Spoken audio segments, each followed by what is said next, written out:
quiet in here? I gotta be honest. It's easy to think about peace as a bubble. Ignoring the world so that you can chill out and get a little you time. Or maybe you think of peace as a simple agreement. You do your thing, I do mine. Then we don't have to worry about each other's problems or the ways we're different from each other.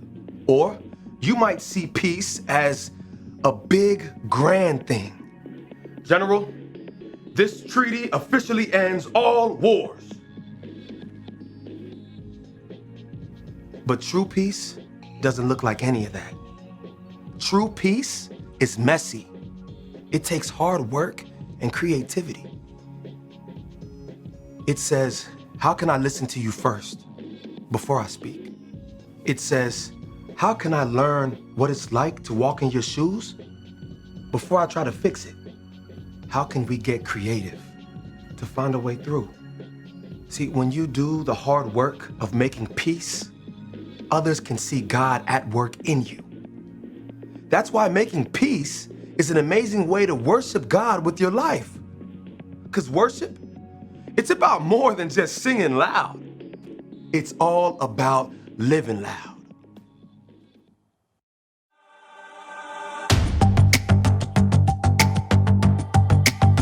You're my courage, I don't have to be afraid. You're my fortress, no matter what comes my way.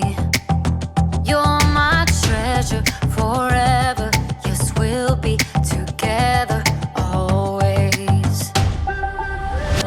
Even when the days get harder, I know you'll rescue me. Even when the sky is darker, I know you'll bring me peace.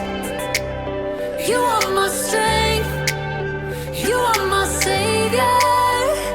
Oh. Even when the road gets longer, I know you'll be with me. Even when the waves crash harder, your face is all I see. You are my strength, you are my savior.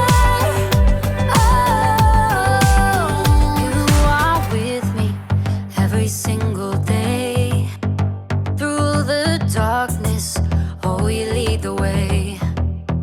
You're my treasure forever, yes, we'll be together always. Even when the days get harder, I know you'll rescue me. Even when the sky is darker, I know you'll bring me peace. You are my strength, you are my savior. Oh.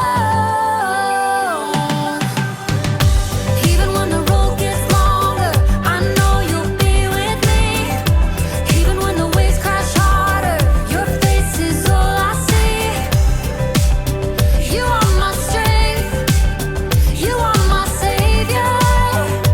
Oh.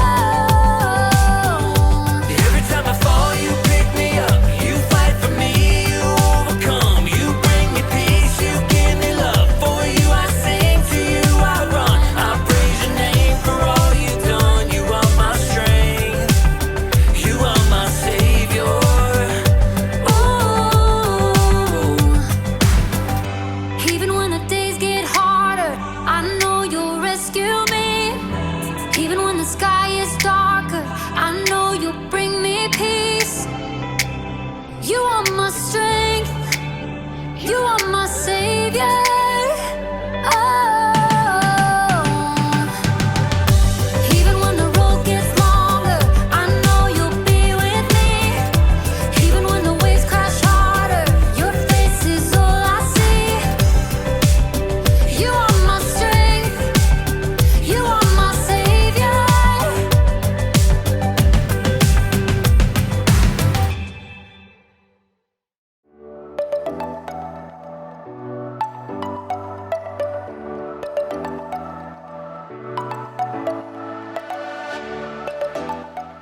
What's up, everybody? It's me, Jacob, and today you're gonna help me solve a mystery. The case of the mysterious envelope. Dun dun dun! What do you think it is? Is it a thank you gift? A prank? A peace offering? Actually, peace is what we're talking about today. Peace is proving you care more about each other than winning an argument. But that doesn't get me any closer to finding out what's inside this package. I feel like I should be wearing gloves for this. Yeah.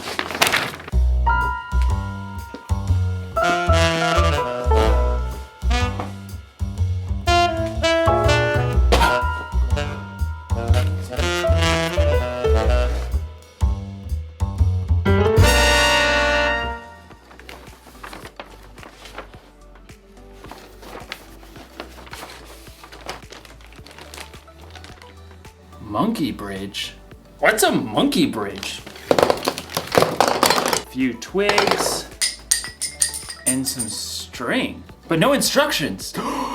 Another mystery. Dun dun dun! I mean, clearly this is a bridge building kit.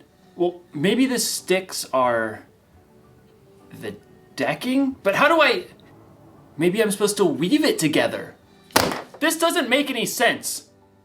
I gotta get creative.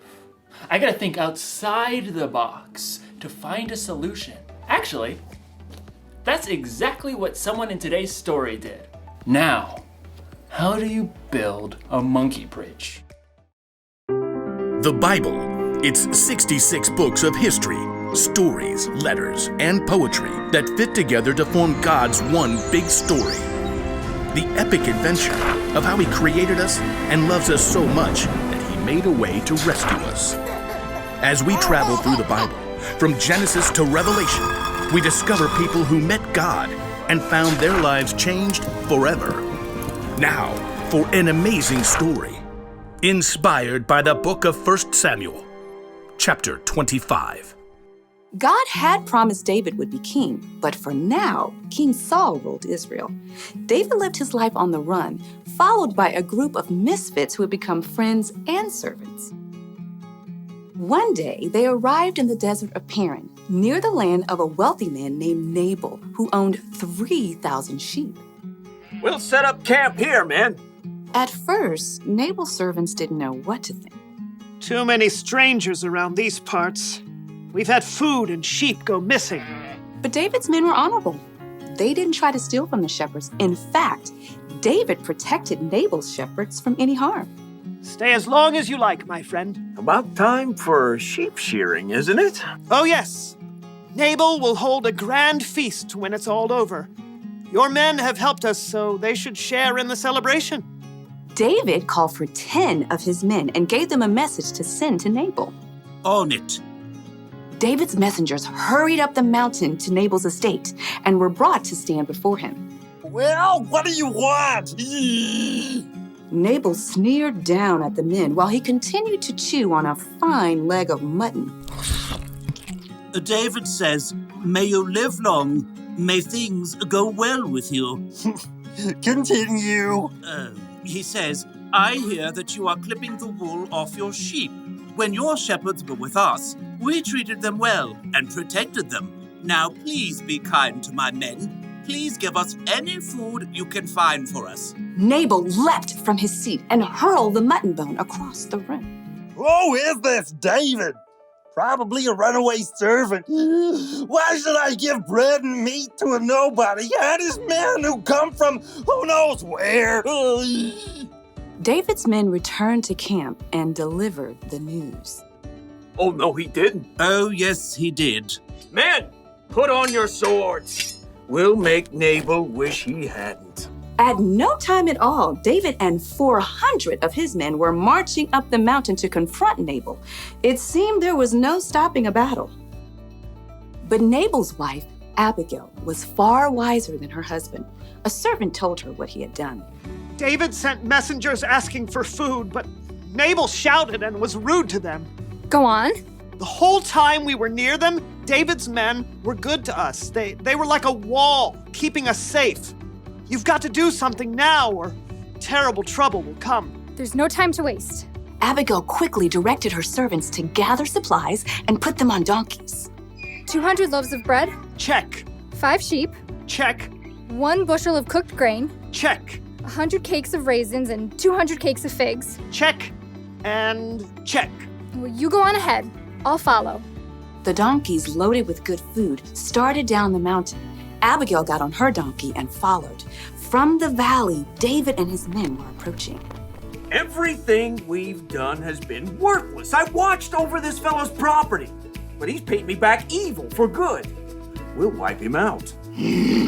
As David's anger grew, though, he spotted something along the path. A pack of donkeys. What's this? It looks like they're carrying something. Food for a feast, I'd say. Behind the pack of donkeys, Abigail prepared for what lay ahead. I must stop this. The moment Abigail saw David, she slid off her donkey and fell face down on the ground before his feet. Please, let me speak. Let me take the blame for Nabal's actions. Abigail raised her eyes just enough to notice David's surprised face. He nodded. Don't pay attention to Nabal. He's always doing foolish things. I'm sorry I didn't get to see your messengers, but I've brought a gift for you. Right now, the Lord has kept you from killing Nabal and his men.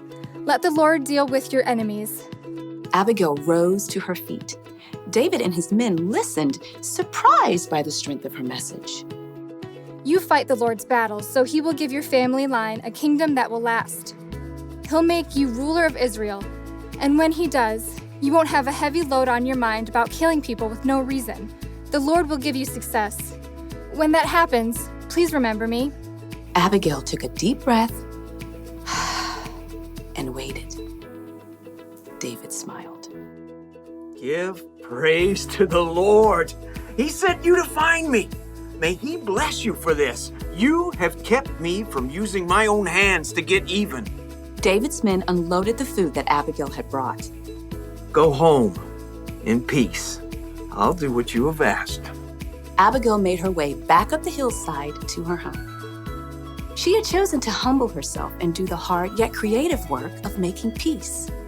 In the end, Nabal paid the high price for his foolish anger, but God blessed Abigail.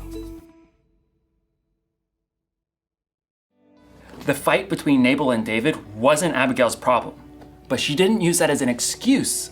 She got involved. She acted fast, and she found a creative solution. You see, just because something isn't your problem doesn't mean you can't get involved. God has given each one of us unique talents and unique ways of seeing things. So, if you see people in a fight and you're the only one who can see a way to make peace, you should help them solve that mystery. Jesus showed us how important making peace was to him when he gave his life on the cross. We can make peace with others by being part of the solution. You can help calm an argument between two people by making them laugh. You can suggest solutions to problems that others might not see. Or if a fight looks like it might get dangerous, you can find a grown-up to help keep the peace.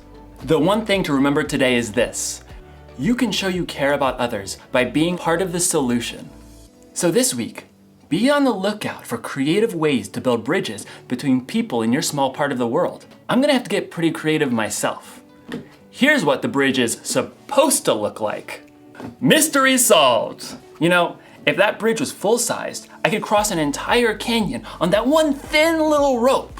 But first I'd need to solve my fear of heights problem. Dun dun dun! I'll see you next time.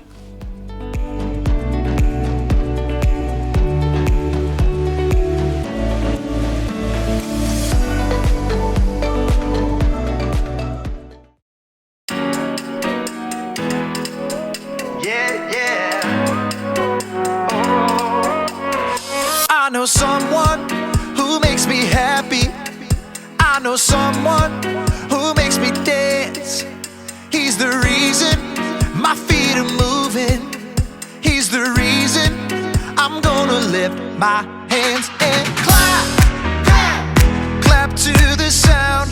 Jump, jump up and down. Spin, spin, spin all around. I'm singing it out. 1, 2, 3, 4. Jesus is the very best friend, the very best friend I know. Yeah.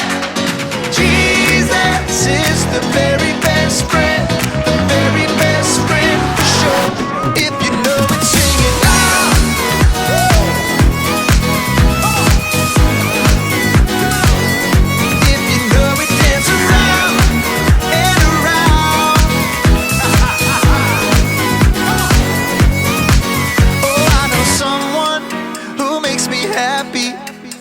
I know someone who makes me dance. He's the reason that my feet are moving. He's the reason I'm gonna lift my hands and clap. Clap to the sound. Jump, jump up and down. Spin, spin all around. I'm singing.